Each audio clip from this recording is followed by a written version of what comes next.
Olá, bem-vindos a essa nossa conversa sobre um tema super importante, o saneamento básico no meio rural. A gente sabe que existe uma crise, muitas vezes silenciosa, mas o mais legal é que a solução pode estar justamente na ação da própria comunidade. Vamos mergulhar nesse resumo para entender melhor o problema e principalmente descobrir os caminhos que já estão mudando essa realidade. Bom, para a gente poder falar de solução, primeiro a gente precisa ter uma ideia do tamanho do problema, né? É uma emergência que não faz barulho, mas que afeta a vida de milhões de pessoas. E para começar do começo mesmo, o que significa de fato saneamento básico? Então, muita gente pensa logo em esgoto quando ouve falar de saneamento, mas a verdade é que o conceito é bem mais amplo. Pensa assim: saneamento básico é um pacotão de medidas. Envolve garantir água potável, cuidar do esgoto, dar um destino certo para o lixo e até a drenagem da água da chuva. O objetivo final de tudo isso é um só: proteger a saúde de todo mundo e também o nosso meio ambiente.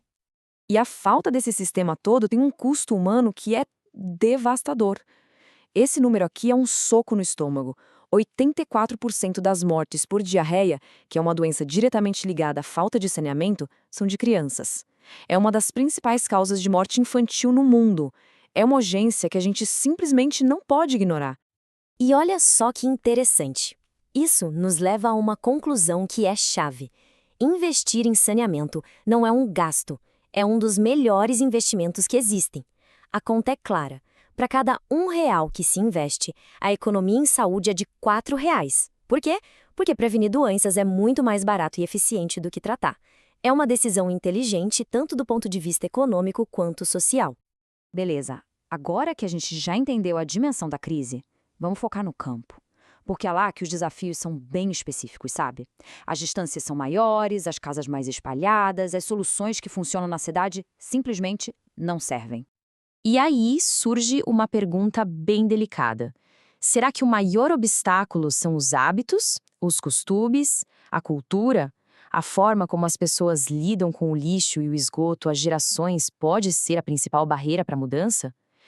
É uma questão complexa, com certeza. E enquanto essa discussão sobre cultura acontece, a realidade material está aí e ela é impressionante. O lixo que a gente produz dura muito tempo.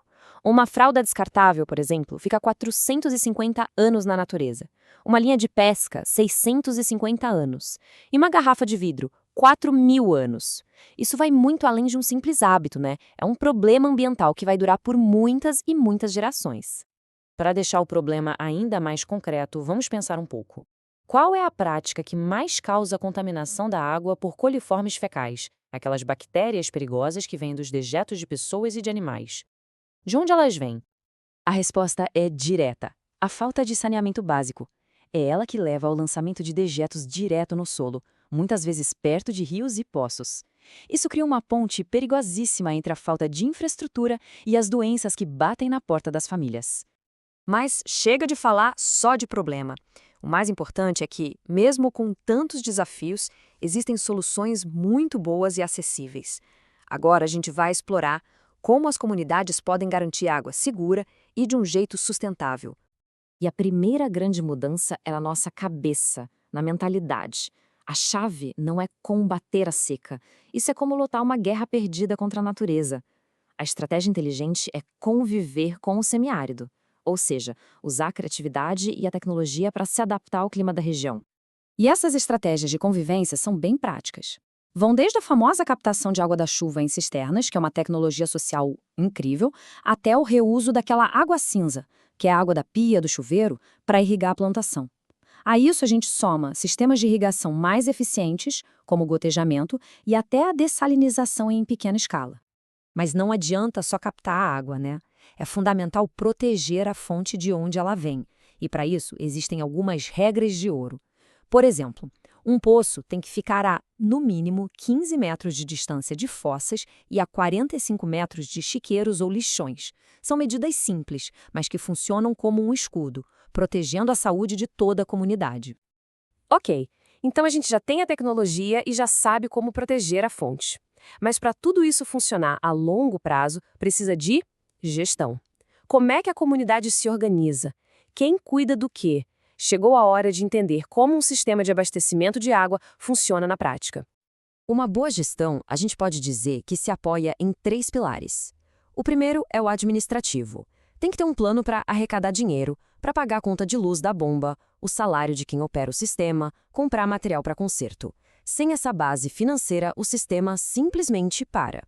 O segundo pilar é a gestão técnica, que é a parte de colocar a mão na massa, consertar vazamento, fazer a manutenção das bombas, tratar a água com cloro, fazer análise para ver se ela está boa para beber. É a operação do dia a dia que garante que a água chegue limpa e segura para todo mundo. E por último, mas talvez o mais importante de todos, vem a gestão social.